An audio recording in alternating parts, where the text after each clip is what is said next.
Ushewe kunze. Zita ndiana hapa. Naitwa General Gokwe. General Gokwe. Gokwe. Vibes hotel. Oh, asikumusha ku Gokwe.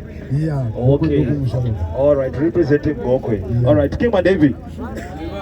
We say King man. All right, zita ndiana hapa. It's kwa Prince of New School. Prince of New School. Yeah. Oh, there's King of New School. Yeah. Prince of New School. Yeah. Sakatane ngwere 180.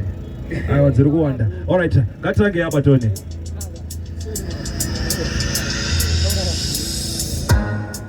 Pizza ku New School. Tepino, kufu, kichichi. Chena uwapia mapupu because nasikutia sasa na shepu. Nini adibeba hafu itoko kaya kutinjino tuwa pepu. Itanchiti mapia mapupu. Ewa nini toi mufano. Saka unatatoshika mkono wangu natowona wanatostika. Wana usiri kwa kunesindika. Nikakutika uwa unoshamba. Dobu kwanza nema mbama. Zika kusia shua dosia na kutika. Dokutika zibagara umbo vika. Mkono wangu uturi wechidika. Awa sani jirudiki. Dokula nalika piki. Dinenge zambutina piki. Pasela nangwine mapemba. Zenge zambuta zitemba. Nopula zizatane kademba. Suku ndichitindirilita.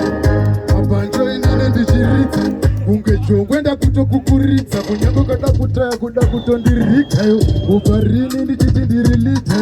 Mabanjo inene ndichiriza. Ungejongwenda kutokukuritsa Ukoma mameja sebigati. Aiwa mameja mayati. Kumeja gigi neti. Manje jayoga mazitati. Umesuga chiche baseti. Yo. Akumana Zim Dancer is full of surprises. Each and every year, kune zviriko.